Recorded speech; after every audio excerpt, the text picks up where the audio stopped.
I own that something negative is happening, it gives me the space to be like, it helps me do the first thing, which is separate the emotion from it, like to back away from the emotion. Cause now I have accepted that this is what I feel. Mhm. And I accept that right now, this feels whatever it is. It feels like I'm drowning. It feels like it's hurting. It feels overwhelming. Whatever that emotion is, I allow myself to call it that. But then it gives me the space to be like, you know what? I'm gonna give myself this night to cry about it, to punch a pillow about it, to complain to my homegirls about it. Shoot, I might dance it away. I might drink it away. Whatever it is, right? You know, I'm not here to That sounds like the remix to Cranes in the Sky. oh yeah, whatever. Whatever it is, I let myself feel it. But then I Okay. also empower myself to like, all right, so because I don't like this feeling, what can I do to help move past this feeling? Hey y'all, welcome to Inside Out Podcast Season 2. I'm your host, Yamoria Wright. The intention of this podcast is to enrich your life with behind the scenes interviews and conversations from thought leaders, entrepreneurs, and creatives about how they live their lives from the inside out. Enjoy.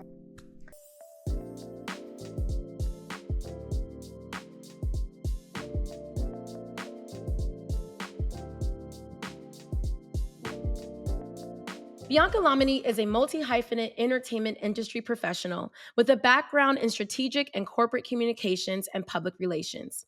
After graduating from Temple University, she grinded from freelance PR out of her own company, Honeybee Media Group, to media gigs in fashion, beauty, and entertainment, working red carpets and managing talent. It's this amalgamation of skills and experiences that sets Bianca apart and creates the micro-influencer brand she's become, one constantly creating everything from a podcast series to a skincare company, role play body, and a family owned jewelry line. This comes alongside a corporate career in communications and marketing.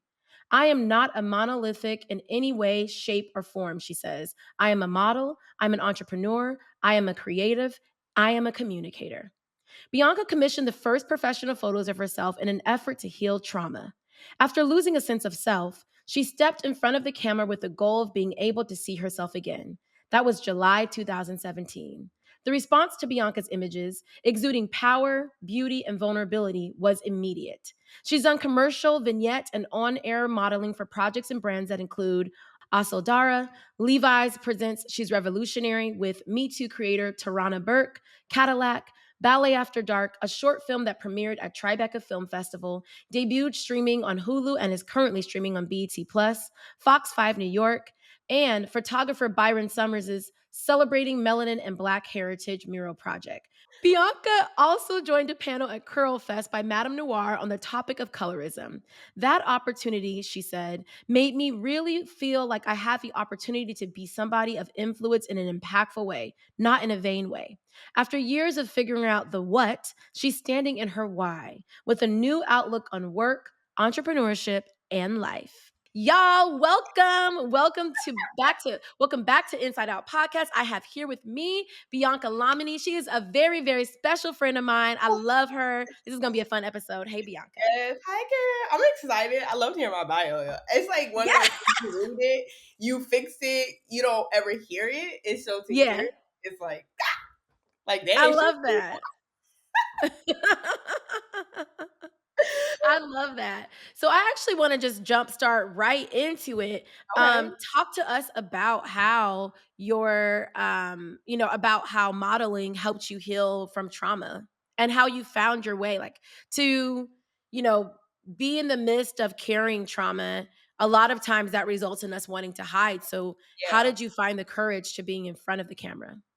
So the funny thing is, like, I'm not a hider. As much as I try to like play background, like I have learned to accept that I'm not a background player, if that makes sense. Like Hmm. I'm a team player. I'm gonna always play my role, but it's never like in a sense of like hiding, right? Hmm. And so that transition for me from like college to moving back home to looking for a job was extremely like daunting because it was the first time in life that I felt like I wasn't getting things. Like I Mm.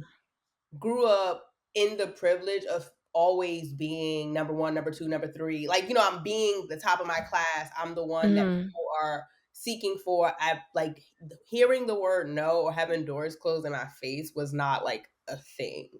And it Mm. wasn't until like college where those things started happening to me. And it was like, what the hell is this? Like, how am I supposed to respond to this? Why is this happening to me? Woe is me Mhm.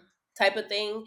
And moving back home from college felt like a moment of defeat. Like I felt like I lost because like the whole point was to go away to college, get a good job, never have to look back. Like I'm done with whatever life I supposedly thought I was growing from.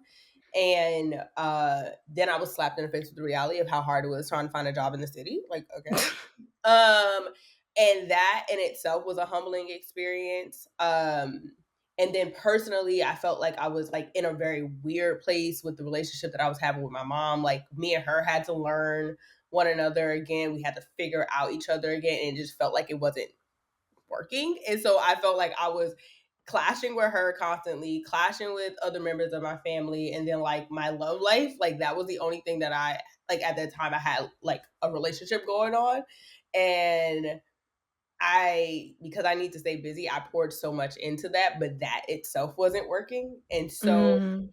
it just felt like everything that I was trying to do kept turning its back on me, kept failing, Mhm. kept just it just was not working. And I just started to slowly but surely just become a version of myself that I never like I just didn't know that person. Like Mhm. I felt like I was conforming to this idea that like I needed to figure out how to settle because obviously the way that I thought my life was going to be wasn't going to be that. And so it's like, let me come to terms with this. I also started to feel like I should stop being an overachiever and stop trying to accomplish certain things since it wasn't working for me. So it was like a very warped thought process. Like even to think Mhm. about it now, like I just felt defeated. Like I just felt like what's the point? Right?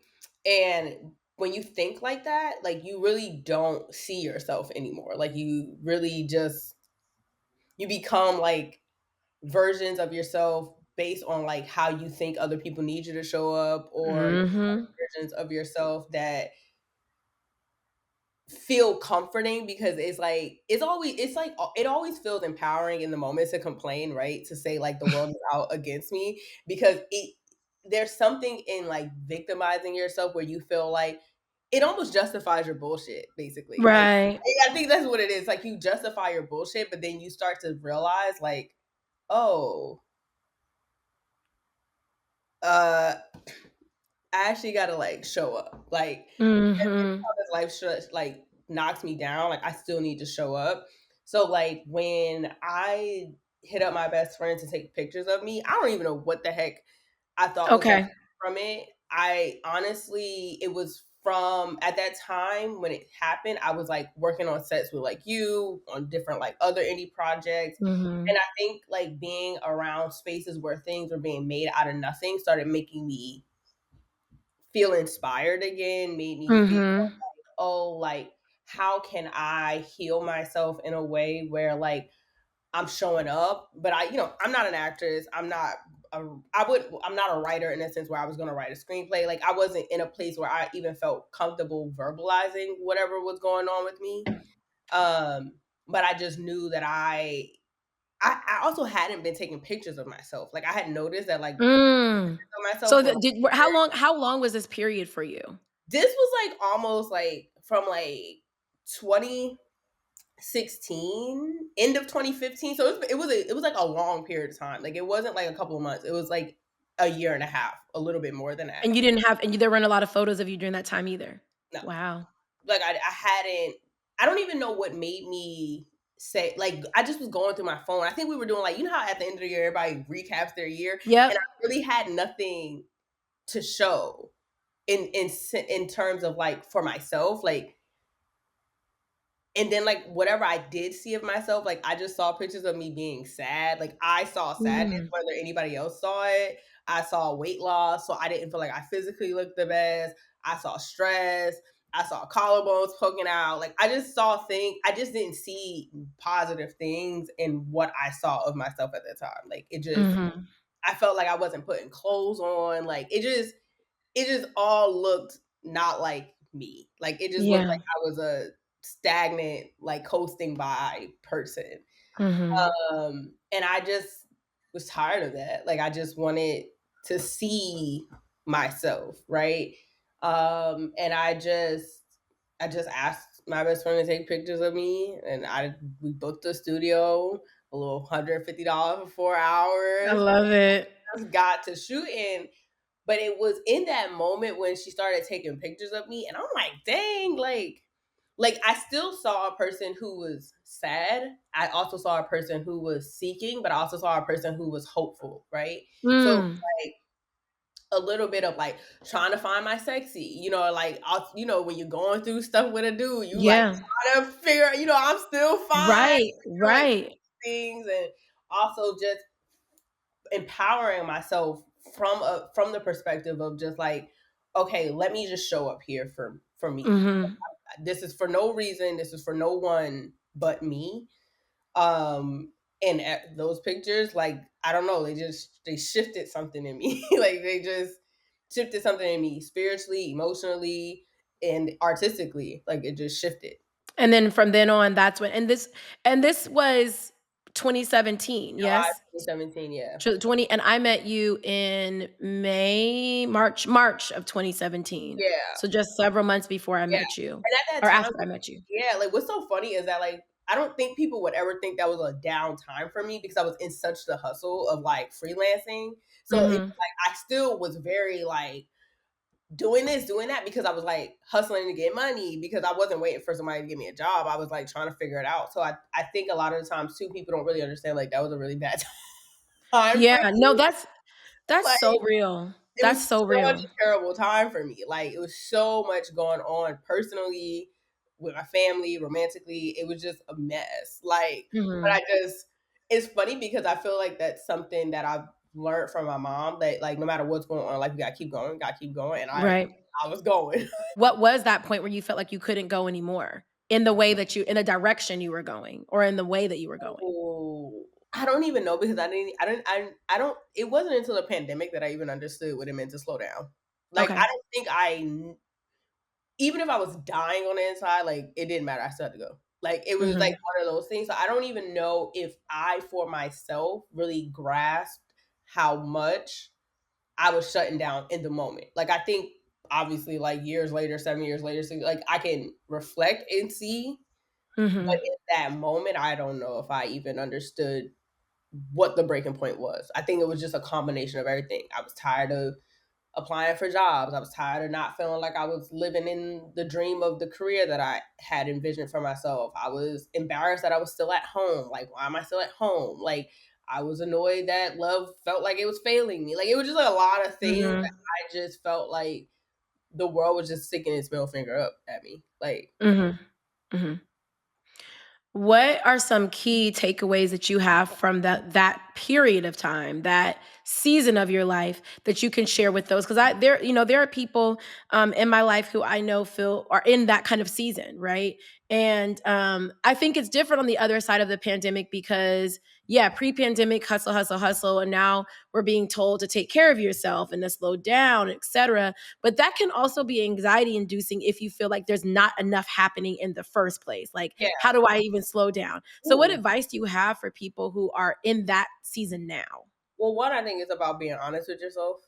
Like, you gotta be real with you about what you're experiencing at the time. Like, I think I had to really understand that like there was a time where I was just like, why? Like I wanted to like get away from everybody because it's like I felt Mm. like I was not beneficial, but it wasn't that I wasn't beneficial to them. I didn't feel beneficial to myself. So I realized like on the other side of that, like one, it is a big deal in the moment, but it don't be a big deal later. So Yeah. sometimes I think it's important for us to take a beat in the midst of our crisis, in the midst of our tantrum, in the midst of our like sulking moments to like feel it, but then like try to do. things to ground yourself, do things to be like, you know what? Let me take a step back from this emotionally. Cause I'm a very emotional person. So if I let my emotions like run me, child, everything is a problem. Like, you know what I mean? And it doesn't give me room to be strategic.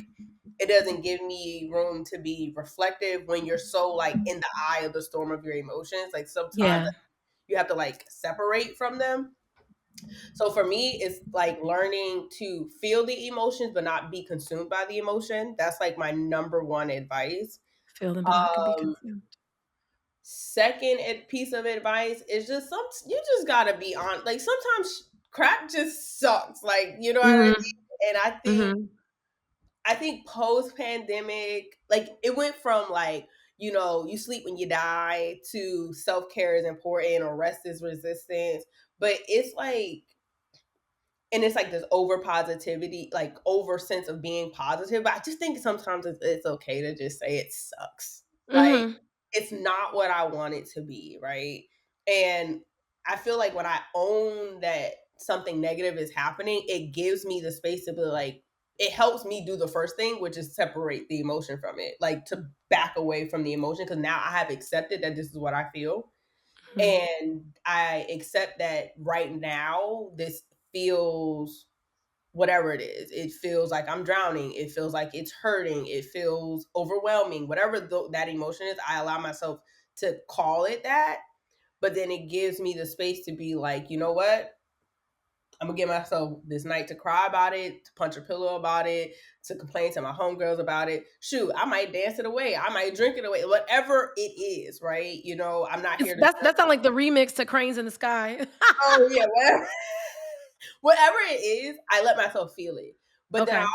also empower myself to like, all right, so because I don't like this feeling, what can I do to help move past this feeling? I Mhm. learned that in that period, I kept relinquishing my power to other people. And that is why I never felt like it was getting better because I was waiting Oof. for other people or other things or jobs or titles or experiences or a dollar amount to define me being happy, define me being like powerful. Like I was letting other things define it. Like, I was waiting. It's like I'm begging, like, okay, can you affirm me now? Can you affirm Mhm. me? Can you please reassure me? And granted, external reassurance and affirmations are important, but like it don't mean nothing when you don't have it for yourself. And that's something I completely let go of during that time because I just because life kept kicking me, I just stopped wanting to fight. Like I had no fight back. And so Mm. I know fight back looked like me needing to be reassured constantly. You know, me needing external things to like help me thrive, but it was just failing all around me and it just was making it feel worse and worse and worse. But then it was just like, well, Bianca, you gotta like, you know, do it for yourself. Yeah. Um, that's when I started therapy. Because I just didn't know what to do. Like, you know what I mean? Like I just didn't know like because I never saw myself as a insecure or not confident person experiencing those emotions. Like I just didn't even know what to do with that. Like, Mhm. what do you do when you feel this way and you never even thought you were a person who would or could be this kind of person, right? Right. Um, so once I like I feel like a lot of it for me was just having to get real with myself. Being honest with Like yourself, yeah. literally look at myself in the mirror and say, like, girl, pick yourself up. Mhm. You know, it's Mhm. I'm very grateful for like my mom. I'm very grateful for my friends. I'm very grateful for people who speak life to me. But it's also hard to hear what they're saying when you don't see it and hear it for yourself. Like they can tell you till they blue in the face, but you don't believe it. And it's like that also is exhausting externally for them because it's like, well, what do you want me to do? Like, what do you want me to Yes. say? What do you want me like? What else can I do and say for you, right? Yes.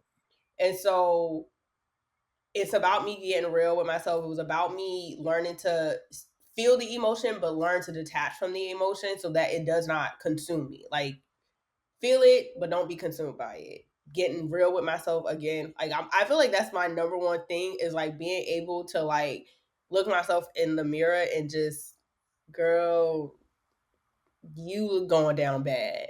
Yeah. You Yeah. you going down bad. But Yeah. I also feel like it's a maturity thing on top of like I feel like a lot of things that helped me during that time was therapy, was getting real with myself. But therapy didn't work because you gotta be real with yourself. So you have to be real with And you can yourself. lie to your therapist too. Exactly. And I just wasn't doing that. Like when I got a therapist, I just was dumping. Like I dumped everything that I felt like I couldn't say to the people that I felt like were harming me or hurting me, or I felt like it wasn't going my way. I just dumped all that verbally out. And then like once you hear yourself sometimes, and I'm laughing because you start to realize how selfish you are of other people. Mm. And it was like I started to really view like when I felt like my mom was doing stuff to me and I was hearing myself talk about it in therapy, and I would be like, ooh, I sound like that person sound like a brat. Like, you know what I mean? That person sounds selfish. That You're in the remember Tina Lifford, her book, and she said sitting in the director's seat of yeah, your life? yes. I was like, ooh, like, Mhm. oh, this is why we're not getting along. You know what I mean? Or and it wasn't, it was also learning. Like I feel like one of the biggest things, and this is like what I learned during this time when my heart was broken, is that sometimes like we be seeking comfort from the things that are hurting us. And we need Oof. to learn to let it go because they're hurting and they're hurting for a reason. And in that process of like learning to heal, it was also accepting like my fault in the situation and knowing that it Mhm. did not eradicate what somebody else did to me. Because I think sometimes it's like acknowledging where you went wrong in a situation, whether you felt as though you did anything wrong. I feel like once I started to realize like, oh, well, because I was acting selfish in this way, I'm getting this reaction because of that selfish behavior. Although I may not like the reaction or I feel like the reaction should be different because it's me, Mhm. who am I to tell somebody how they should express feeling harmed by me because of this Right. selfish behavior? Or although I have always been a very upfront and honest partner, I'm not always talking to somebody in the most kindest way. So when I'm receiving unkind behavior, how do I get to justify? Well, I'm yelling because I'm upset, Mhm. but yelling may be harmful to that person. Like, and so learning to acknowledge those small things in the interactions between me and the people in my life, it allowed me to become free of feeling like it allowed me to be free of anger. It allowed me to be free of resentment. It allowed me to be free of guilt. It allowed me to be free of harboring emotions or feeling like they owed me. Like it allowed me to let them be human because then in turn I gave myself like humanness, like the humanity I need. And I have not always been good at that. Like I always feel like I have to be right. There's nothing that I could do wrong. I'm supposed to know better. And I don't know if that's a symptom of being raised by a single mother, being the oldest, being whatever, being black, being what I don't know what to blame it on because I don't know what like it's a combination of it all. Right. I never just felt like I could be wrong. And I realized how bad that hurt me when I was trying to heal from stuff.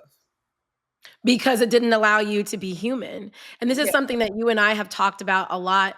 For me, I would say like the thing that strengthens me is my faith, but also religiosity has been, I think I said that right, whatever. Religion has also been my Achilles heel, not faith, but religion, because Yeah. it made me feel like I had to be this perfect, you know, girl so Yeah. that I wouldn't be a sinner, so I wouldn't go to hell, right? Ultimately, so I would be, God, I would be pleasing in the sight, in the eyes of the Lord. Yeah. But then what ended up happening was I think I became very defensive as a result Mm. and it's not because I didn't know that, not because I think I'm better. It's because the idea of being wrong felt like it was failure at life and salvation, even. See, I don't know if I don't even, but I had to learn like me not. And I still kind of do it. Like I realize that it's a part of me, and as Mhm. much as I have grown past it, I do catch myself in situations where I'm over apologizing. Mhm. It's like, it's not even that big of a deal, right? And I'm making it worse because now I'm like, please let me know you forgive me. Please let me know. I didn't, I'm so sorry. Like, how can I fix it? Now I want to over repair the situation, right? And it's like, I want to knock the foundation down when all I did was scratch something. And all it needs to do is be buffed, right? And so I'm doing too much out of fear Yeah. because I did something wrong, right? And it's like, but it's funny because I will let people be wrong towards me, around me all the time. I'll give you a, you could be wrong because, I got grace for you. You're human. But when it's me, for Yep. whatever reason, I don't have it. And I watch how that disrupts my personal relationships. It disrupts things romantically. It disrupts things in your family because as much as you think you're allowing other people to be human, are you really when you don't even know how to do it for yourself? Like you Mm. how? So that's why when things wouldn't go my way, I'm having a certain reaction to it. Or I'm copping an attitude because my mom is telling me no. And it's like, why are you telling me no? You know I need your help. Like, how dare you? But it's like, girl, she be tired too. And sometimes she just don't have it. Like she just don't Yeah. have it in her. Because you just like you're tired, she's tired too. And so getting to a place where it's like these emotions exist in all of us has given me the ability to see myself and like really show up where I can and how I can without as much guilt. Cause I ain't gonna say I don't have guilt, but with as not as much guilt, and like really learning to just be like, all right, well, that's just what it is. Mhm. And that might be different the next time. My Yeah. no, I might have a no today, but it might be a yes next week because I have Right. the capacity. And also, like, it depends on where we are in our cycle. Hello. Let's just be honest. No, Like, for real, because shoot, Mother Nature be tearing me up so much. right? Like, I started my cycle on Friday and I was like, I had to like sit with the fact that I was feeling highly emotional. And I'm not going to say for no reason, but that like my processing time of my emotions was just off. And I just had to like Feel accept that. Yeah. Would you say what? you had to feel them. I just had to feel them. I had to be like, I'm not able to push through the smallest little things. I mean, meetings going over or getting a bunch of email. I can't push through those things and let them roll off my back like normal. I'm feeling them intensely. Yes, And then next week or even tomorrow's Monday, I'll probably be fine again. But on Friday, that was not so. and that right there is so, man. When I say I don't even know, like letting go and just really being like, all right, I'm a human being, just like everybody else, a human being, and it's just like Mhm. I. It's funny because I was talking to my mom the other day. It was actually yesterday we were talking, and I was telling her how like a huge part of my protection of people from like anything nasty from me is like learning when to leave something alone. Like Mm. I have never been the type of person who likes to pour salt in people's wounds. Like I'm not going to like just say it because I know it's the truth and I know you know it's the truth. So let me just like dig the knife in. Right. Like, I'm not that kind of person because again, I don't need nobody to tell me about myself because I'm telling myself the worst as is, right? And that doesn't mean that there aren't things I don't know about myself that people have to call me in on. But overall, I feel like a good amount of us are, are aware of ourselves, whether we deem it good or bad, that's on you. But like we are aware of our tendencies. And I recently had an experience with like a family member and I just like had to go in on them. And I hated that because I don't like to do that. And I give you the space to like back off, like to literally leave me alone, and you don't. And then now I'm going now. I'm serving you your papers because now you Right. pushing it, Serving your papers. now you pushing it, and I just don't like being like that because one, I don't find it necessary to be disrespectful. Like I'm not a person that likes to be disrespectful. I don't like to hit people below the belt. I don't like to hit you where it hurts. Like I just it's not my thing. Like, Mhm. and so when I have to go there with people, that really is hurtful to me. And that will cause me to leave you alone because now I have deemed you a person that pushes me into a space. Outside of yourself? Yeah, I don't like it. And I don't Mhm. want to bother with Mhm. it. Mhm. Can you talk to us more about the pain in having to release relationships that you might hold dear? They might be endearing, but the pain in having to do that in order to keep your peace and Oh sovereignty. my god. Coming back home, like I really feel like 2015 to like 2019, like when I say served me, like I mean the first relationship I had to mourn was the relationship between me and my mom, and not because me and her don't have a relationship. We have an amazing relationship, but I had to Mhm. mourn a version of that or multiple versions of that, and I was not ready to accept that. Right. And that was very hurtful because in my mind, it's always been me and her. Like, you my road dog. We always here. Like, and so Mhm. to be not connecting and to not be speaking the same language and to not really be getting it from one another, it pissed me off, but it also hurt me. But I think I displayed it more of an attitude towards her. Okay. It was like, what is your problem? Like, Mhm. what's my problem or what's our problem? It's like, what is your problem? Like, my why are you acting like that with me? Like, how dare you Mhm. act this way with me? And so mourning that, the morning of that relationship started when I had to really accept that my mom is a woman who for majority of her life raised other people. Mm. Like, she had me when she was 22. I still don't have children. You know what I mean? Right. Like, there's so much of my life that I still live for myself. Yeah. And so when she would call me selfish, I never understood, what do you mean I'm selfish? But from a person who has had to sacrifice and give up and alter because she had children, Yeah. which naturally comes when you choose to raise your kids. Like, there's just things you're not able to do, you can't do, you may want to do. And then when you're a single parent on top of that, there's a lot you don't have the opportunity to do because it's only you. You're relying on you Yeah. primarily. And accepting that changed a lot of things for me and her, because now it was like, one, I moved back home after 5 years of living out of her house. So I'm a whole different person. I think Wow. the rules are different. Like, you know what I mean? Like, I'm essentially coming into my own womanhood, but I'm under her roof. And like, Yep. unfortunately, two queens can't reign in a castle, right? And Okay, that's not so how it works. I had to humble myself. Like, yes, I'm grown, but I'm grown and I'm home, right? I'm home. Mhm. I need her. Like, I'm home because I need to be home. And although That's that honesty with self. That's that honesty with that self. that was not an easy pill to swallow. That's not an easy, because you're grown. Like, on paper, I'm grown. Mhm. How you like? I don't. But it's not my space. And it was like like I had to literally humble myself, and like humbling myself in that aspect, and also accepting that she herself has, as much as I'm coming into my womanhood, she is still evolving as a woman, right? Right.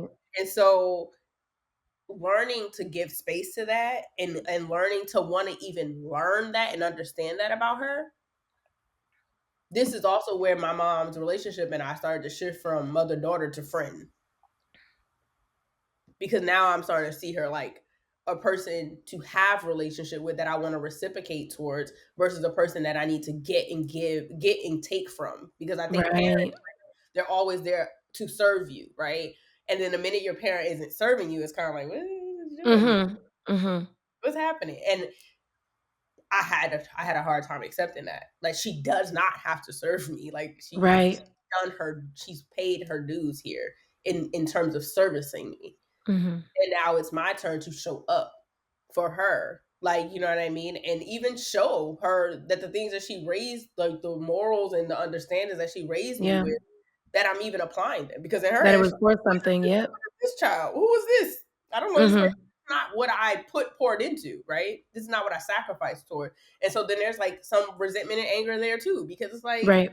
all of what I've done for you, and you act like this towards me.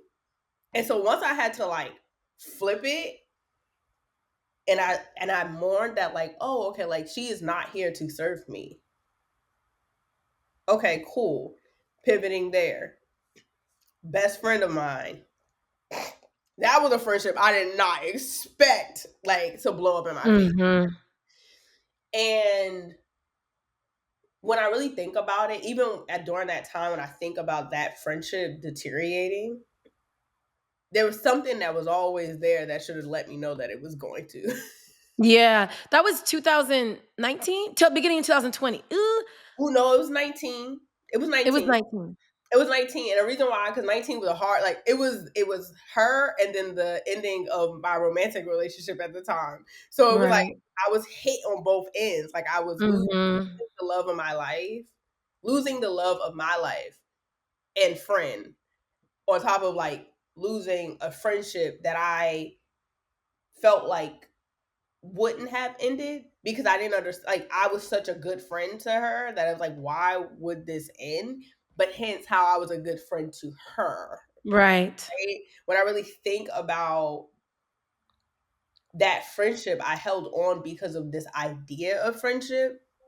I held on to it because of like how long we have been friends. Like, why would we not be friends, right? But then when I think about it, when we graduated high school, I go to college, I'm the one reaching out. I'm the one checking in. I'm the one trying to set up. I'm trying to do the things that you need to do to make a relationship work. Yeah. And you're doing that, and you're and that's firing off on both ends. You're depleting yourself trying to Yeah, keep these relationships afloat. yes. And so all throughout college, if we communicated, it was because I reached out to her, not because she reached Mm. out to me. And then when I came home, obviously my life is in a disarray. I'm trying to really like I'm reconnecting with my other high school best friends, but we're all living different lives. Like, you know what I mean? Life is just Yeah. you're not the same. Like you're different people. I come home, I came home in 2015. I was in a relationship come that September. You know what I mean? It was just a lot going Yeah. on. And Yeah. then over the span of the years, that romantic relationship and my friendship with her, I just was overextending myself. Like I wanted my romantic relationship to work because I had nothing but time. I wasn't really working. So it's like, why Mhm. wouldn't this work? Like I can just devote and pull. But I had to learn that I'm the type of person that needs to stay busy because once I'm not busy, I start to try to dictate other things in my life that don't need my hand. Control everybody else's I'm trying to control it. I'm trying to control it. So I'm over here trying to play puppet puppeteering master. everything else. Yeah, and it's like, girl, go get a hobby, go do something with yourself, right? It's so true. Oh my So gosh. We talk a lot. So I've caught myself like, why is the little bit of free time I have being used obsessing over this young man, like, insert you know young what I mean? man. Like you're just You doing know what I mean? nothing. Like, And then losing that friendship, the way that friendship ended was really like random, and it was me trying to. It was after this romantic relationship ended, and I feel like naturally, right? As women, I know people I don't know, this might be controversial to some people, but I think a lot of times, like, people don't respect the fact that when you are trying to nurture a relationship romantically, like, your friendships do change. Like, mhm. not because it's like, screw your friends, but like you can't be the same single hot girl and you're trying to build something with somebody else. Like it's not the same. Like it's going to be different. Hence, when these relationships do end, your friends do come back. And Yeah. that Yeah. and I know for some people they don't like that. I'm not I only don't like it when I know that you really don't care about the friendship. Whereas like Mhm. I respect it because I know you had to figure that out and it didn't work. And so, girl, I'm here. My arms is wide open. Like, I'm that kind of person, right? But I realized when that relationship was in, I leaned heavily into my friendships again because that's just what I did. Like, you know what Mhm. I mean? Like, there was a part of me that needed to be healed by the presence of my friends. There was a part of me that needed to tap back into certain parts of myself that I felt like I may have been disconnected with. And with her, I was going through the motions. It was like that was like summer of 2019 when our friendship started to fall apart, and that was also like my summer back single. I was dating again. and I was in Brooklyn, Brooklyn summer. Yeah, but somebody said summer 2019. That was a good summer. I mean, That was a great that was summer. pre-pandemic Brooklyn. That was like a really great time. So I'm back in the dating scene. I'm back to Mhm.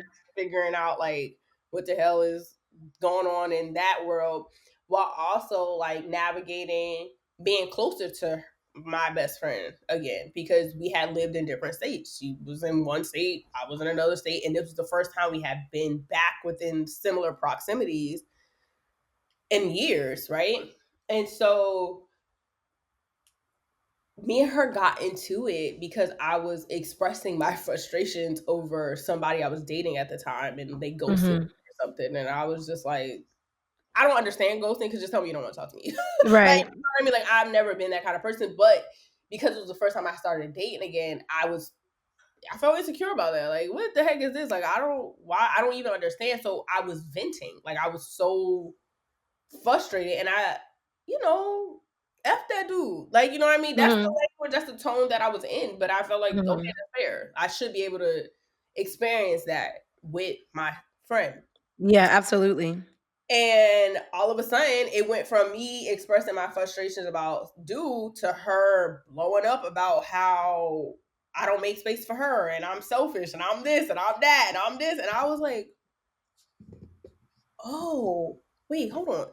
When I say I was shocked, Mhm. I was shocked because I felt like nothing that I ever did in our friendship was centered on me. Like, Right. I believe I respected every boundary, everything that she had ever said. That like, she's not the friend that needs to talk to you every day, so I don't call you every day. You're not the friend that needs to go out all the time, so I don't go out with you all. Like, all the things that she said that she was, I honored those things, whether I like them or not. Like, I like to go out with my friends. I like to go, you know what Right. I mean? I was really that kind of person. Like, I could be with my friends all day long. And I respected that that's not who or what she was. And I also respected that, there wasn't a lot of inquiry into what my life was, but I also just shared it with her, right? I was just a sharer. With her, I had to poke and prod to get information. And at a point I stopped asking, because if you want me to know, you just gonna tell me. Like, I'm not gonna keep asking, because How do you cope with betrayal? Because this to me sounds like and I remember it. And you and our friendship was new, but I remember, that friendship unraveling. And so how did you cope, and how do you cope with that level of betrayal? Because and I do say the word betrayal intentionally, because I feel that, having a tension with a friend, with anybody, is one thing, but someone completely throwing your relationship to the wayside, to me, especially when you were unawares of what was going on, to me is a betrayal of trust. It is. I, you know, I never even thought about it like as betrayal.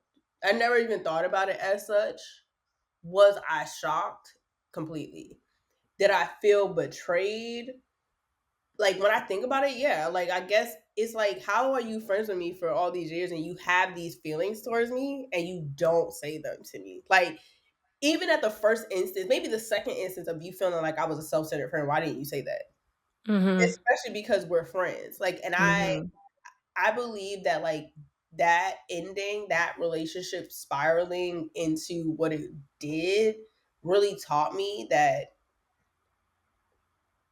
it just not taught me, it reinforced something that my mom always taught me with her actions. I'm not even gonna say she verbalized it, because I think it's just something that it was always in her behavior. That love is rooted in honesty. I'm gonna tell you Mhm. the thing that you may not want to hear. And another thing my mom always told me, like, opinions are like people's buttholes. Everybody has them, right? And so you take what people say about you. I feel like you have to hear what people say, and then you hear what people say. You don't have to internalize everything that people say, but you hear what people say, right? Because someone that is your friend, the way in which they may hold you accountable, you will know, because it sounds like it's something that's meant to better you and not to Yeah. benefit them. And I feel like a lot of times we have friendships where it's about that friend being a benefit to us, and we criticize or critique or comment or have something to say when what they're doing does not serve us, but it does serve them, right? And Mhm. so, like, where do you fall in line with like accepting like like just being real with a person? So I have always in my mind thought friendship was about you telling me the truth. So if you felt like something that I did offended you or harmed you in any way, shape, or form, that our relationship is strong enough for you to tell me that. Right. And when Right.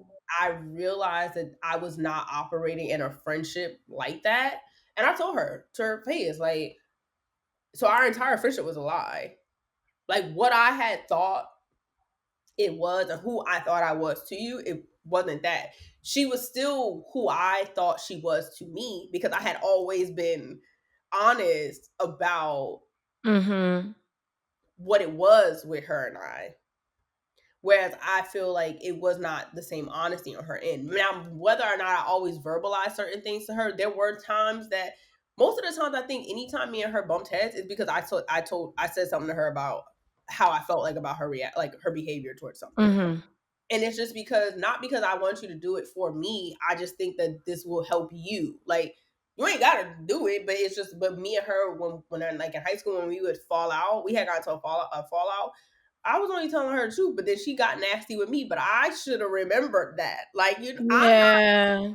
Once I forgive you and I love you, I do not harp on what has happened in the Mhm. past, and sometimes that has biting me in the butt Yeah. because and I'm gonna say it bit me in the butt with this relationship because I literally had a concrete example as to why I shouldn't have continued to play her close, but I did anyway because I also felt like I felt like love could you could love people through things, you can love people out of things, you can love people. I just felt like love is like this superpower that as long as I continue to love you and still show up as an example of how I want to be treated or how I feel like you deserve to be treated, then that's going to be a good thing. Do you think that you were afraid of, failure as pertains to, the friendship? Yes, I think any ending of a relationship for me has always felt like a failure, like I did something wrong. But that's also, and I know that's not for everybody, but relationships are a big thing to me. Mhm. Like I don't, I think relationships mean a lot to me in a way that a lot of people don't even like care about relationships. And I mean, like, I care about my friendships, I care about my family relationships, I care about my Mhm. work relationships. Like, there's a particular honor and code that I feel like I secretly have with everybody. And like, it's benefited me and it hasn't. Like, Yeah. it's like Yeah. a That's good thing and real. it's not. So Mhm. I do feel like that friendship ending, I felt failure, but I didn't own that failure because I had quickly divested in the reality of it, especially because I was like the last person still friends with this person from high school. Okay. Like, 'cause we were like Yeah. a group, and they had severed ties with the others, and the others had severed ties with her as well, but I didn't. I Mhm. don't always know when to cut my losses because if it's not bad, Yep. why am I going to end it? Why are you gonna end it? Because it's not bad. Yeah, She did it then, but it's different now, yeah, and and it's different. I'm different. Like, yeah. why would you treat me like that? Like, Right. so it's like sometimes it's some egotistical, like it's egotistical. It's like ego in that as well, where it's like, why would somebody do this to me? Mhm. Especially like Mhm. I'm not doing nothing to you. Especially when I've always been a particular type of way with you, or I felt like I've established a foundation within our friendship that allows me to Yeah.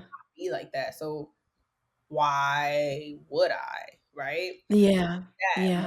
mourning what you think friendships are supposed to be. But again, very grateful because during that time, it has solidified to me that my college best friends were really my friends. Mhm. Like it's funny because that saying that time does not define a relationship, it really doesn't. And I think we emphasize time because it sounds good because time Right. Feels good. builds time builds a sense of loyalty because of familiarity. Yes. Not because somebody deserves it and not because it really is more than what it is. It's just it builds familiarity, and naturally, we're humans. We like things that are comforting, and familiarity is Mhm. comforting.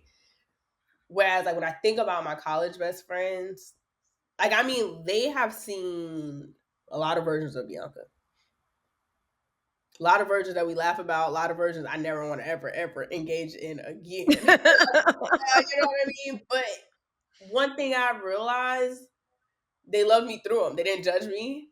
They said Mhm. what they had to say about them, whether they liked it, didn't like it, if it was even meant, even like sometimes I've learned like in friendship, you have to learn when to open your mouth. Like sometimes Yeah. for you to, like sometimes you just need to listen. You Mhm. don't gotta have a judgment. You ain't gotta have no advice for it. Because sometimes we're adults, so you gotta let people Figure journey it through out. what they need to Yeah. journey through without the pressure of someone having something negative or intrusive to say. Because I I think like sometimes, that word intrusive. because I sometimes think that like being like an overprotective friend or like, oh, I just want what's best is a sense of projection too. Because Mhm. you have to remember that that's still their life. Yeah, and it also is very, I mean, you know, I've experienced that. It's also going back to what we were saying earlier, it's dehumanizing Yeah, because then I'm performative. I might as well be out with work colleagues or at a networking event if I have to be, you know, Yamoria Wright, the filmmaker all the yeah. time. You know what I mean? If I have to be my brand all the time, if I can't strip that down, it also, I think, Bianca, leads to the loneliness that we see so many people have, and people are like surprised, like, oh my gosh, so and so is this, I'm so surprised that, you know they took their life, or I'm so surprised that they're going through depression. It's like a lot of that is because people, and I'm not prescribing it, but I'm saying that we often, I think, and I think specifically as Black women, because of the pressures we feel in society, that we can dehumanize one another, and then we end up, without intending to, We are like alienating. the worst towards each other. I like Mhm. we are the worst towards each other. We are the Mhm. like I and it frustrates me because it's like sometimes I just be sitting there and it's so heartbreaking because it's like the same thing we cry out for like men or white people or Mhm. to see in us. When it's Mhm. time for us to see it in one another, we are Mhm. ready. Like whether Yeah. it's rooted in cultural differences Yes. or understanding or moralities, whether it's rooted Mhm. in religion, whether it's rooted in status, like Mhm. sometimes we are so quick Mhm. to like kick each other's back in or force our Yeah. own. And it's just Yeah. like your sis needed a hug. She didn't need you to tell her I told you so. That's not what she needed to hear. And I feel like that does that, like the only way for that to happen when you start listening to yourself, when you know you needed a hug. When you Mhm. know you didn't need to hear, I don't need to hear I told you so. Or that what I Right. did because you should have it's like I don't want to hear that. Like, okay, I did it. Okay, Mhm. now that we've established that I did it, and now Mhm. that we've established that this is the consequence of me doing what you thought I shouldn't have did. I'm telling Yeah. you right now, I'm hurt. I just need a shoulder to cry on. Why? Yes. Just give me the shoulder, please. Like Just just give me the shoulder. give me the shoulder, please. Like spare me all that because Just I'm give already me doing the shoulder, so. please. You know Please what I just mean? give I me feel the like shoulder. so many of us don't walk in the reality of our existence because we're too busy being afraid of somebody shaming us, kicking us when we're down, judging us, using what we saying against us. Because that's another Yep. big thing. It's like you tell somebody something and then they use that thing you told them. It's not your Mhm. finest moment, and they use your not so fine moment against you. And it's just like, okay, cool. That's so real. Like, That's so I do feel like that ending of the relationship also freed me because I always remember there was something that they said to me when it was ending that like it was kind of like it was kind of gaslighting, but I guess whatever. It was like, you think you're the better friend because you had more present, because you were more present. mm. That does not make you the better friend. That's what she said to me. Hmm. My friends are better because they hold me accountable. You don't hold Yeah. me accountable. And I Yeah. said in my like for me, it's like what does accountability look like at 15? We became friends at 15. I just started learning Yeah, that. who doesn't? You know what I mean? It was like one of those things where I always remember that she's like those words because presence does matter in friendship. Mhm.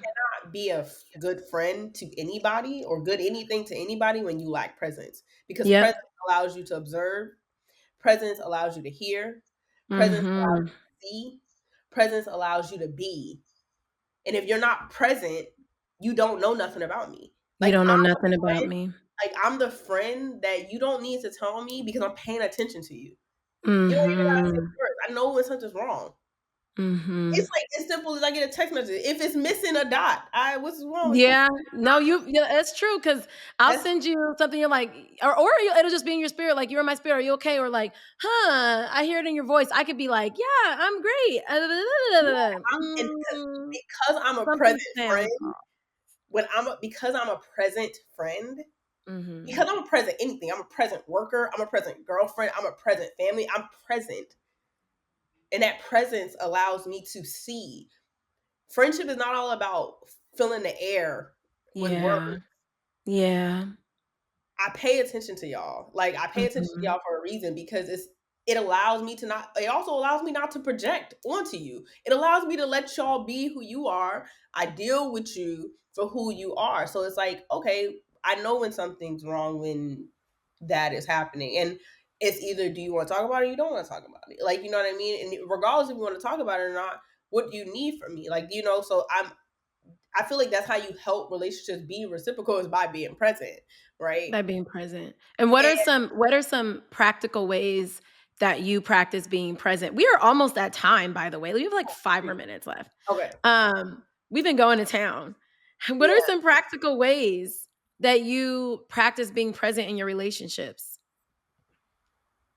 I feel like I'm learning what Mhm, presence means all the time. Like I think in my friendships it's one thing, but I really and I know like people we're in this era where people like romantic relationships shouldn't trump like other relationships and it doesn't because it's just a different lane.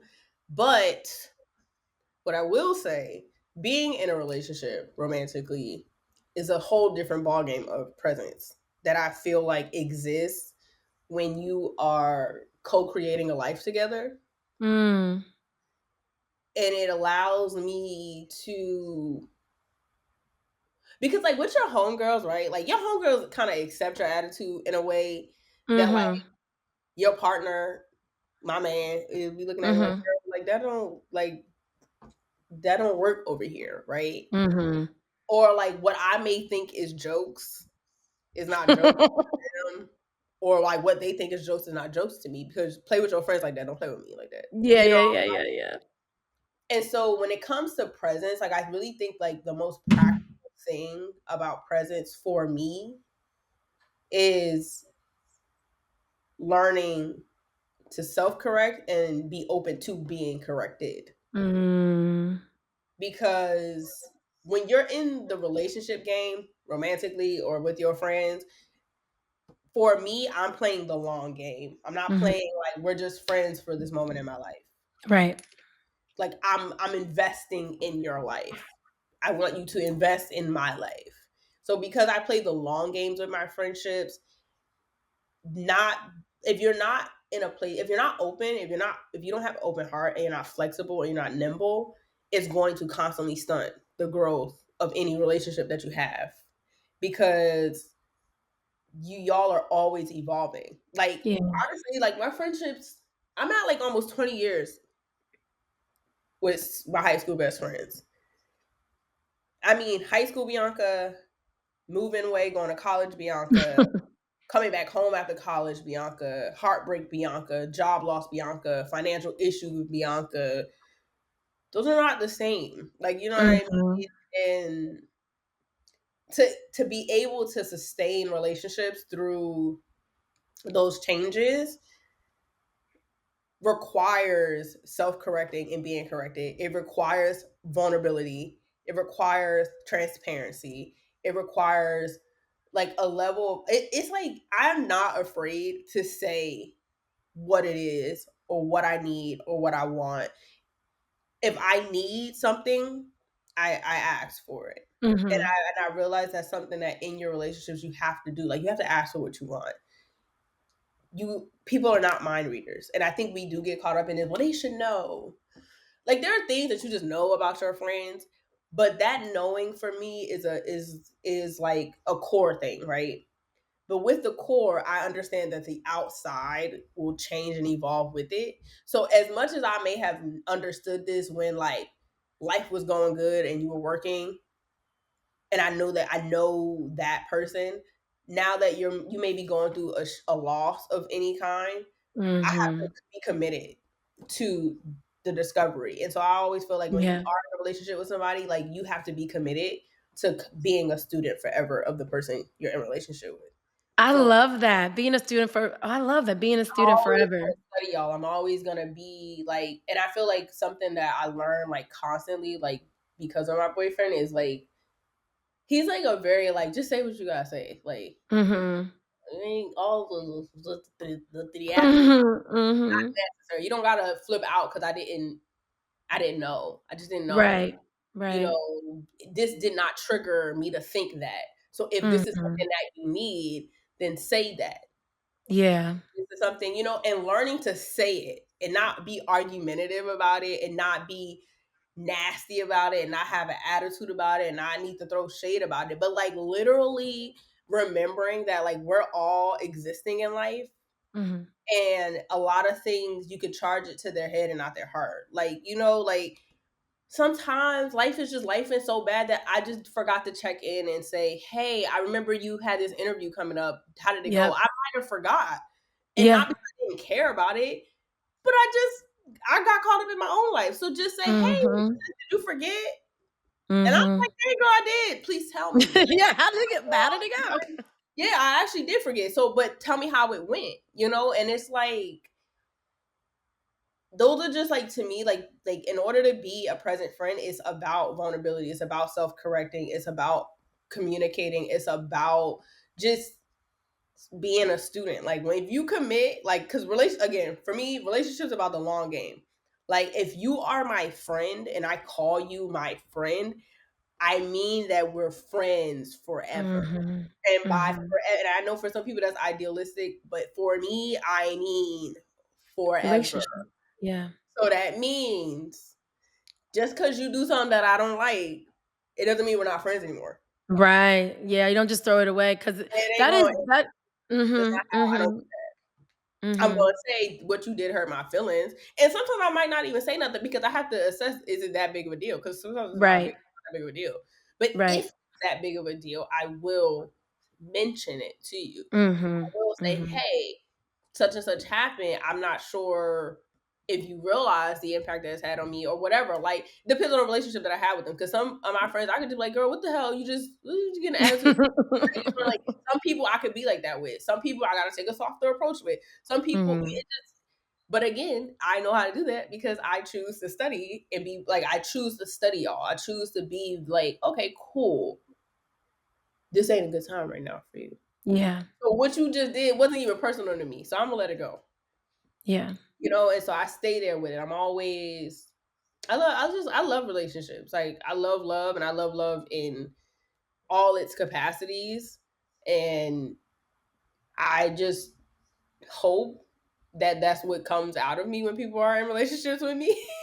Like whether it's romantically or in friendship or even professionally, like I choose to lead with that feeling and being of love, like because I just feel like we could just accomplish so much more. And love does not mean that we don't bicker, or we don't bump heads, or that we don't get on each other's nerves. It just means that I remember that you two, just like me, we don't get it right sometimes. We don't get it right sometimes. We do not get it right sometimes. Bianca, before we close, you know what time it is. It's hurt, heal, joy. What Ooh, is currently hurting you? What do you want to heal? And what brings you joy? what is currently hurting me? A couple weeks ago, I would have said fear, but I think I'm Mm. overcoming that right now. And so fear is currently hurting me and healing me because I Mhm. have now found like this new motivation for things that I felt like I had lost for some time. And what's bringing me joy, What do you want honestly, to heal and what's bringing you joy? what I want to heal. I want to heal, and we didn't even talk about this, but I feel like I'm in the process, and I want to continue to do this. Is heal my relationship with money, Mm.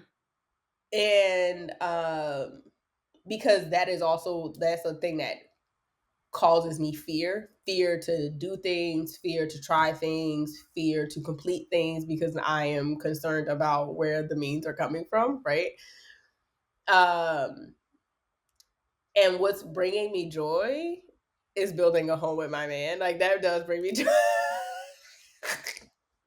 And I say that does bring me so much joy, but it also brings a lot of fear because it's different, it's new. And so, yeah, those are the things that are I hurting love that. and bringing me joy. I love that. Where can we find you? How can people follow you? How can they support role play? Talk to us. You can find me on Instagram at Bianca Lominy, and you can keep it with all my creative endeavors and modeling at biancalominy.com. If you're interested in any of my body care products, I'm actually going to be relaunching soon, which I'm really excited Yay! and so you can find anything and everything related to Role Play Body at Role Play Body on Instagram. Website will be coming soon, but for now you can just, follow me there. But yes. Awesome. Y'all, thank you so much for tuning in to another episode of Inside Out Podcast. Bianca dropped so many gems around I hope so. relationships. Yes, friendships. I really love that that was the focus. I really love that we went there and discussed friendships because I don't think that we're discussing it enough. And what was that? There was a post, remember? I think you and I had, we definitely, one of us shared it with each other. It was like talking about women thinking or like be careful for the people who think your friendship is just for their birthdays and vacations Oh and my that God, you yes. know what I'm talking about. Yes. Remember that? I forgot who Yes. had said it, but irregardless, like it's just so important for us to have these conversations and to really talk about the way we process our friendships. And because friendships are relationships, they're not just people, these are actual human beings that you're in a relationship with. There are people who impact Y'all, you forever. you said what? Impact you forever. Impact you forever and Can I impact think you when it comes to your one other thing romantic relationships. Mhm. that just came to my mind? Like when I really think about like where I'm at romantically in my life, it was if it wasn't for the relationship one that I have with my mom, but ultimately like the relationships and the love that I experienced with my friendships, like my homegirls kind of set the standard for how I wanted to be loved on. Mm. And so I think that we have to always remember that these all of these things are like cyclical in a sense. Did I say that right? But it's like one hand washing the other with it. It's like you can't Right, right. get out the mud. And so when you cherish your relationships, you'll cherish your relationships. Mhm. I love that. When you cherish your relationships, you'll cherish your relationships, period. Yeah. Y'all follow Inside Out Podcast on Instagram, subscribe. Make sure that if you're listening to this episode, which you should be, because why are you here? Or watching it, that you subscribe if you're watching on YouTube. And if you are listening on Spotify, iHeartRadio, Amazon Music, Audible, Apple Podcasts, make sure that you also like, rate it, comment, let us know what you think. We want to continue this conversation. Bianca, thank you so much. Thank you. Thank you. Bye, y'all. Bye. Wait. Before you go, don't forget to like this episode. Give it a thumbs up or a heart, depending on where you're watching or listening, and comment. I will continue the conversation with you in the comments, and be sure to subscribe wherever you watch or listen to Inside Out Podcast. You can catch Inside Out Podcast on YouTube. Of course, you can listen on Spotify, Apple Podcasts, Audible, Amazon Music, or iHeartRadio. And y'all, that is not it. If you really love you some Inside Out Podcast, there is a Patreon community just for you. For only $15 per month, you can join the Patreon as a member. And Every 3 months, I will send you some Inside Out Podcast swag, y'all. Yes, straight from the Inside Out Podcast store, just for showing us some love. You can, of course, follow Inside Out Podcast on Instagram and TikTok. Thank you for showing us love, and stay tuned for the next episode. Whoa.